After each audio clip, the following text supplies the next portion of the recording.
Hello students, स्वागत है इसका इस वीडियो में। This is cap sir. आज के इस वीडियो हम जानने वाले हैं कि हमारा जो इंजीनियरिंग एडमिशन प्रोसेस होगा, रिजल्ट के बाद वो कैसे आगे प्रोसीड होगा, क्या क्या उसके अंदर स्टेप्स रहेंगे।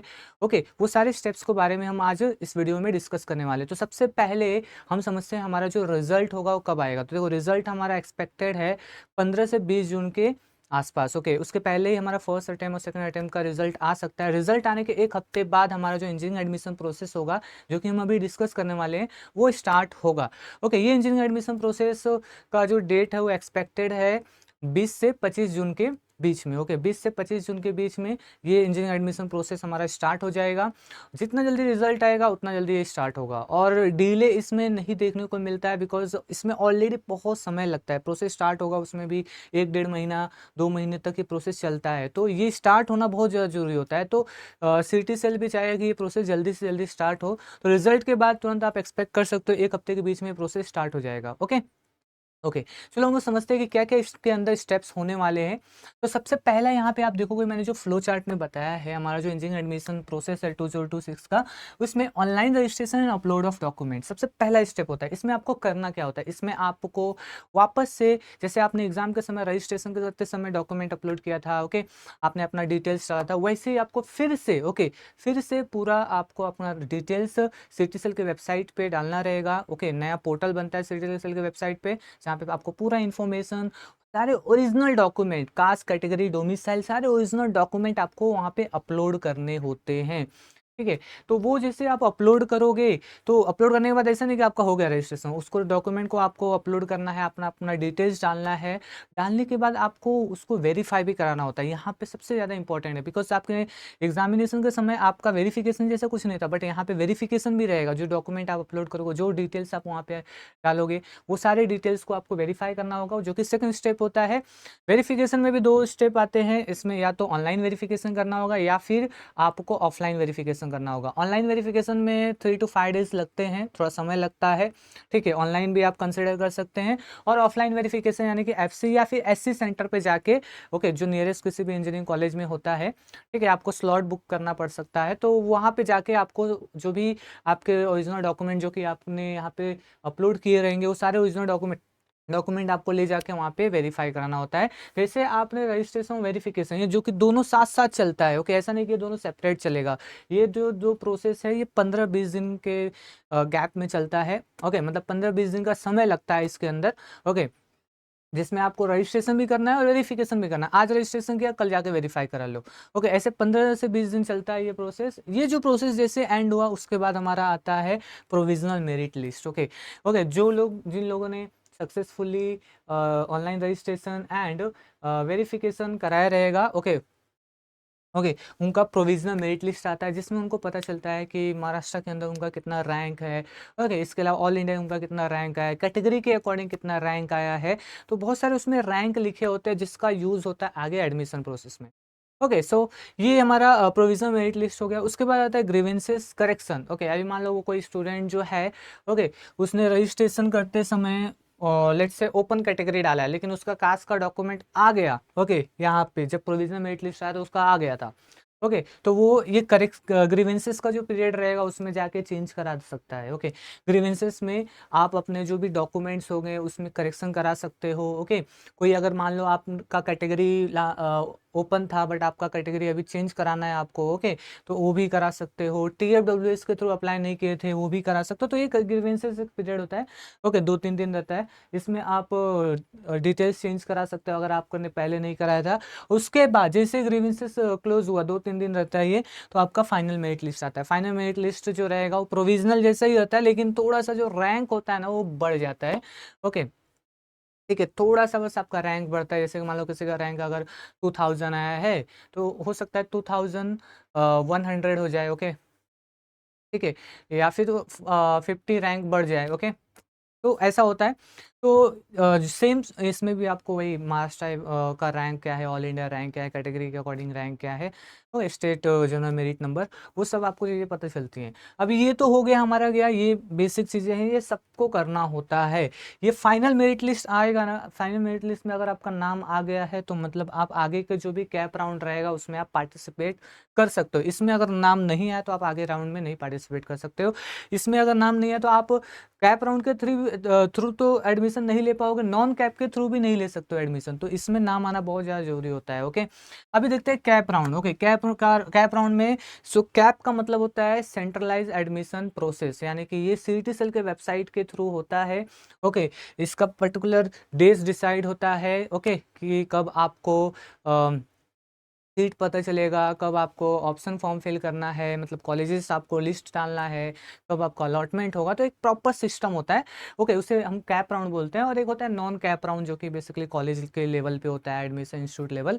ओके, ठीक है, तो यहाँ पे हम कैप राउंड की बात कर रहे हैं। फाइनल मेरिट लिस्ट आने के बाद ये प्रोसेस स्टार्ट होगा। तो कैप राउंड में क्या क्या होता है उसको हम यहाँ पे समझते हैं। ओके, देखो, जैसे हमारा कैप राउंड प्रोसेस स्टार्ट होगा तो सबसे पहले आपको दिखेगा, आपको दिखाया जाएगा seat matrix. Okay, cap round 1 के लिए जितने भी कॉलेजेस ने पार्टिसिपेट किया है, ओके, उन सभी कॉलेज का लिस्ट और उस कॉलेज में कितने सीट्स हैं, हर एक कैटेगरी के लिए, हर एक ब्रांच के लिए वो आपको पता चलेगा। सीट मैट्रिक्स ये रिलीज होता है जैसे हमारा कैप राउंड स्टार्ट होगा। ओके, ठीक है, जैसे सीट मैट्रिक्स रिलीज होगा उसके 1-2 दिन बाद ओके आपका ऑप्शन फॉर्म फिलिंग स्टार्ट हो जाता है। ऑप्शन फॉर्म फिलिंग में आपको आपका प्रेफरेंस के अकॉर्डिंग ओके आपको कॉलेज लिस्ट वहाँ पे कॉलेज लिस्ट बनाना होता है।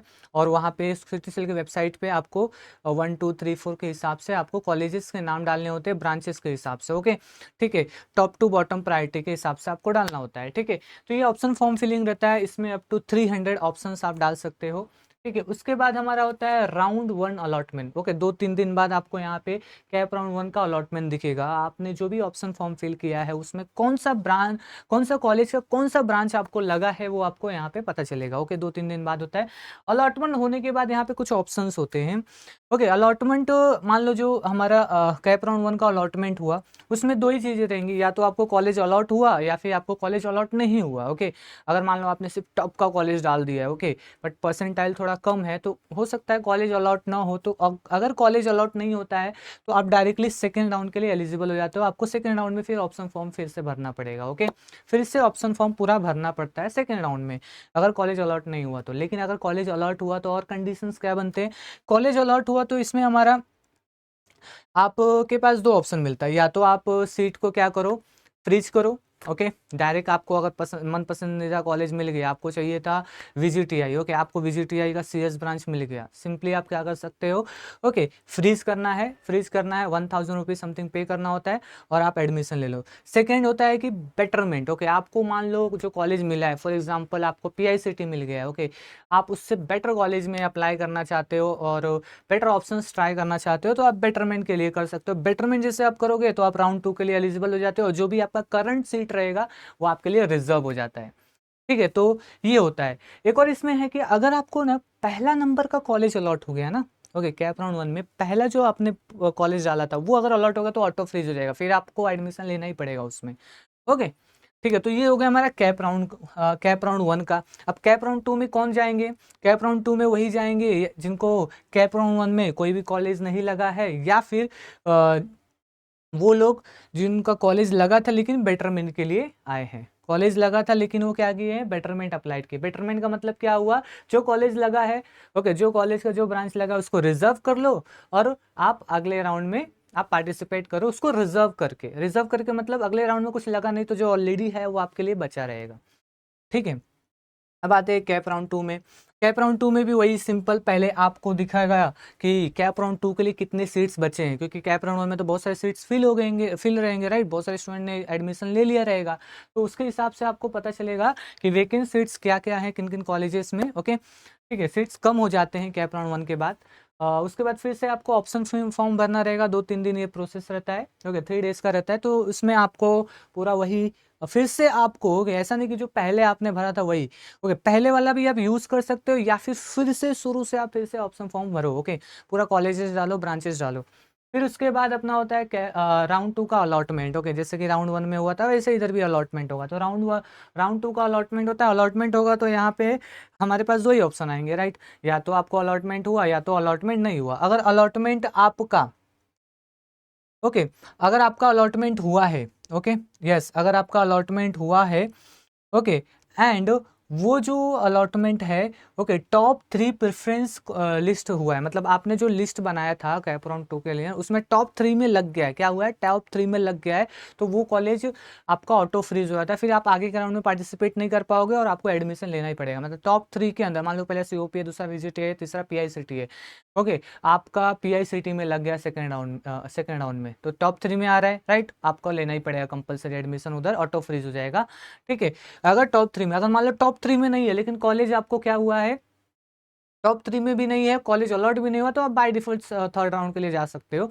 लेकिन आपको कॉलेज अलॉट तो हुआ है, ओके, अलॉट तो हुआ है, ओके, बट टॉप 3 में नहीं हुआ है, तो अगेन वहां पे आपके पास ऑप्शन मिलेगा। टॉप 3 में नहीं हुआ तो ऑप्शन मिलेगा कि आप उस सीट को क्या करना चाहते हो, एडमिशन लेना चाहते हो। एडमिशन लोगे अगर तो डायरेक्टली आप फ्रीज करो, ओके, और उस पर एडमिशन ले लो। नहीं अगर एडमिशन लेना चाहते हो तो आप बेटरमेंट के लिए अप्लाई कर दो। बेटरमेंट अप्लाई करोगे तो क्या होगा, बेटरमेंट अप्लाई करोगे तो जो करंट सीट रहेगा वो आपके लिए रिजर्व हो जाएगा। अभी यहाँ पे एक इंपॉर्टेंट चीज़ है कि अगर मान लो जिसको कैप राउंड 1 में एडमिशन मिला हुआ है और कैप राउंड 2 के अंदर उसका जो एक और सीट लग गया, तो क्या कैप राउंड 1 वाला रहेगा? नहीं रहेगा, ओके, यहाँ पे नहीं रहेगा। अगर कैप राउंड 1 के अंदर कॉलेज ऑलरेडी लगा हुआ है, उसने बेटरमेंट करके सेकेंड राउंड में आया, सेकेंड राउंड में भी कॉलेज लग गया, तो पहला वाला चला जाता है, कैंसिल हो जाता है, कोई ऑप्शन नहीं मिलेगा आपको वापस कॉलेज लेने का। फिर से आपको उस कॉलेज को डालना पड़ेगा, फिर वो मिलेगा नहीं मिलेगा, सीट बचा रहेगा, उस पर डिपेंड करता है।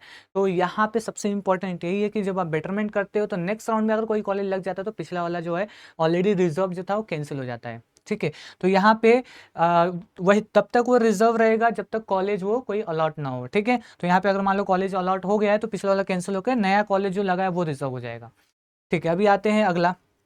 मान लो किसी को सेकेंड राउंड में भी कोई भी कॉलेज नहीं लगा या फिर लगा है तो बेटरमेंट अप्लाई कर दिया। बेटरमेंट अप्लाई कर दिया तो बेटरमेंट जब अप्लाई कर देंगे तो थर्ड राउंड के लिए एलिजिबल हो जाते हैं। अब थर्ड राउंड का क्या है, वही सिंपली पहले आपको पता चलेगा कि वैकेंट सीट्स क्या हैं, ओके, उसके बाद आपको ऑप्शन फॉर्म फिलिंग पता चलेगा, ठीक है, कि मतलब कौन कौन से कॉलेज आपको फिर से डालने हैं वो आपको यहाँ पे दिया जाएगा ऑप्शन, ओके, ठीक है। वापस से आप पूरा कॉलेज डाल सकते हो या फिर पिछला जो भी है वो यूटिलाइज कर सकते हो, ठीक है। फिर कैप राउंड 3 का अलॉटमेंट आएगा। अब कैप राउंड 3 में भी आप अगर अगर आपको first 6 preferences, okay, first 6 preferences के अंदर अगर आपका अलॉट हो जाता है तो ऑटो फ्रीज हो जाएगा, आप आगे के राउंड के लिए एलिजिबल नहीं होगे। फर्स्ट 6 प्रेफरेंसेस में आगे के लिए राउंड के एलिजिबल नहीं होगे, ऑटो फ्रीज हो जाएगा, एडमिशन लेना ही पड़ेगा। अगर फर्स्ट 6 प्रेफरेंसेस में अलॉटमेंट नहीं हुआ है, मान लो 7वां 8वां 10वां कोई भी कॉलेज हुआ, तो आपके पास ऑप्शन मिलेगा कि आप फिर से बेटरमेंट कर सकते हो फाइनल राउंड के लिए, क्योंकि चौथा राउंड फाइनल होता है, या फिर जो कॉलेज लगा है उसको फ्रीज कर सकते हो। अगर आपने फ्रीज किया, मान लो आपको 10वां नंबर कॉलेज लगा है, फ्रीज किया, बस खत्म, आप एडमिशन लेके अपना पढ़ाई चालू करो। नहीं अगर आपका मान लो आपका चांस है कि लास्ट राउंड में भी जाना है मेरे को, ओके, ठीक है, तो जो भी कॉलेज आपको अलॉट हुआ है या फिर नहीं भी हुआ है, ओके, हुआ है या फिर नहीं हुआ है, आगे का राउंड के लिए आप जा सकते हो, ठीक है। किसी को मान लो थर्ड राउंड सेकेंड राउंड में कॉलेज अलॉट हुआ, थर्ड राउंड में कोई कॉलेज अलॉट नहीं हुआ, बट वो जाना चाहता है चौथे राउंड में, यस, जा सकते हो आप जा सकते हो फोर्थ राउंड में सेकेंड राउंड का कॉलेज लेके। लेकिन थर्ड राउंड में कोई भी कॉलेज अलॉट नहीं होना चाहिए। अलॉट हो गया तो करंट वाला जो रहता है वो कैंसिल होके, ओके, जो न्यूएस्ट अलॉटेड कॉलेज होता है वो मिल जाता है फिर। तो यहाँ पे बेटरमेंट करो या फिर नहीं अलॉट हुआ कोई कॉलेज, तो आप अगले राउंड के लिए यानी कि फाइनल राउंड के लिए आप एलिजिबल हो जाता हो। फाइनल राउंड जो होता है वो फाइनल होता है, ओके, यहाँ पे आपको कॉलेज अलॉट हो या ना हो, ओके, जो भी आपके पास ऑप्शंस रहेंगे उसके हिसाब से आगे प्रोसीड करना ही रहेगा आपको। तो अगेन यहाँ पे आपको पहले पता चलेगा कि कितने सीट्स बचे हैं, ओके। लास्ट राउंड में बहुत कम सीट बचे रहते हैं और वो भी नॉन टेक ब्रांचेस में ज़्यादा सीट्स रहते हैं। नॉन टेक ब्रांचेस मतलब सिविल, मैकेनिकल, इंस्ट्रूमेंटेशन वगैरह। तो हमारा वैकेंट सीट्स दिखेगा सबसे पहले आपको, फिर वापस से आपको ऑप्शन फॉर्म भरना रहेगा, ठीक है। फिर फाइनल राउंड का अलॉटमेंट होगा। अलॉटमेंट जो होगा, कोई भी अलॉटमेंट हो, आपको आपका कॉलेज जो आपको थर्ड राउंड में कॉलेज मिला, ओके, वही कॉलेज आपको वापस मिल गया, मतलब कोई अलॉटमेंट ही नहीं हुआ, नया कोई कॉलेज ही नहीं लगा। या फिर आपको फर्स्ट टाइम अलॉटमेंट हो, आपको 3 राउंड में शुरू में लगा ही नहीं लेकिन चौथे राउंड में कॉलेज लग गया, ओके। या फिर आपका कोई नया ही कॉलेज अलॉट हो गया, ठीक है, जो बेटरमेंट वाला कॉलेज था, थर्ड वाला कॉलेज, 4th में कोई और कॉलेज अलॉट होगा, जो भी कंडीशन हो, ओके, ये फाइनल होगा। ओके, कॉलेज अलॉट हुआ है नहीं हुआ है, ओके, ये आपके लिए फाइनल होगा। कॉलेज अलॉट हुआ है, ऑटो फ्रीज होएगा, एडमिशन लेना पड़ेगा। ठीक है, तो ये हमारा होता है 4 round, okay, cap round process बोला जाता है इसको। वैसे 4 राउंड होते हैं। ओके, इसके बाद क्या होता है, कहीं किसी कॉलेज में अगर सीट बचता है तो कॉलेज अपने लेवल पे, ओके, अपने लेवल पे वो लोग एडमिशन कराते हैं। इंस्टीट्यूट लेवल राउंड, ओके, होता है, जिसमें क्या होता है, कॉलेज खुद अपने वेबसाइट पे, या कॉलेज आपको विजिट करना रहेगा जहाँ पे आपको पता चलेगा कि उस कॉलेज के अंदर कितने सीट्स हैं। और एसीडीसीएल की वेबसाइट पे इंफॉर्मेशन नहीं होता है, मोस्टली आपको दिखेगा कॉलेज की वेबसाइट पे, या फिर कॉलेज आपको विजिट करना रहेगा चौथे राउंड के बाद, ओके। ठीक है, वहाँ पे जाके आपको जो भी उनका फॉर्म रहेगा वो भरना रहेगा, फिर वो खुद मेरिट अपना निकालेंगे, फिर उसके बाद वहाँ पे एडमिशन होता है। ठीक है, तो ये होता है institute level round, okay, spot round बहुत लोग बोलते हैं इसको। ठीक है, उसके बाद हमारा क्या होता है, जो कॉलेज का कमिटमेंट, जो कॉलेज का स्टार्ट होता है हमारा एकेडमिक ईयर। अभी जो हमारा कॉलेज का जो स्टार्ट होता है, ओके, वो कब होगा, तो वो मोस्टली ना सेकेंड और थर्ड राउंड के बाद, okay, last to last third round के बाद स्टार्ट हो जाएगा कॉलेज, और अपना एडमिशन चलते रहेगा। लेकिन ये जो हमारे कॉलेज होते हैं ना, वो स्टार्ट हो जाते हैं, बिकॉज बहुत कम समय मिलता है, एडमिशन प्रोसेस में ही थोड़ा डिले हो जाता है। और अभी पिछले बार से तो 4 राउंड हो रहे हैं, तो थोड़ा सा और आगे प्रोसीड हो जा रहा है, समय काफ़ी ज़्यादा लग जा रहा है कैप राउंड प्रोसेस के दौरान। तो इसकी वजह से कॉलेज थोड़ी ना आपका ना सेकेंड थर्ड राउंड तक, लास्ट वाला थर्ड और लास्ट वाला फोर्थ राउंड बोल सकते हैं, थर्ड फोर्थ तक वो लोग कॉलेज स्टार्ट कर देते। तो वो जो डेट होगा वो मोस्टली मिड अगस्त नहीं तो फर्स्ट वीक ऑफ सितंबर रहेगा, ओके, आपका कॉलेज स्टार्ट हो जाएगा। ठीक है, तो ये है रहा हमारा क्या, इंजीनियरिंग एडमिशन प्रोसेस 2026।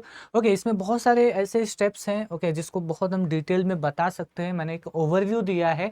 जैसे जैसे ना इंजीनियरिंग एडमिशन प्रोसेस आगे प्रोसीड होगा, रिजल्ट आने के बाद हमारा ये प्रोसेस पूरा एक एक होने वाला है, तो वैसे वैसे हम आपको बताते रहेंगे, ओके, वीडियोज़ के थ्रू। ओके, आपको बाकी कुछ भी डाउट है, डिफिकल्टी है, तो कॉमेंट सेक्शन में आप बताओ, ओके, तो डेफिनेटली हम उसको रिप्लाई करेंगे। इससे रिलेटेड आपको क्या पूछना है वो आप पूछ सकते हो। इसके अलावा आपको और कौन सा टॉपिक चाहिए जिसके बारे में आप हमसे जानना चाहते हो, तो आप हमसे डिस्कस कर सकते हो, ओके। ठीक है, तो समरी आपका यही है कि cap round 1, cap round 2, cap round 3, cap round 4 होने वाला है। थोड़ा समय लगेगा, थोड़ा सा अभी कैसा है, हमें रिजल्ट का इंतजार करना है। रिजल्ट के बाद जैसे ही हमारा प्रोसेस होता है स्टार्ट, ओके, तो उसमें हम पूरा आपको गाइड करने वाले हैं। ठीक है, तो आशा करता हूँ आपको समझा रहेगा। बाकी कुछ भी डाउट डिफिकल्टी है, कमेंट में आप कमेंट कर सकते हो। Thank you very much everyone.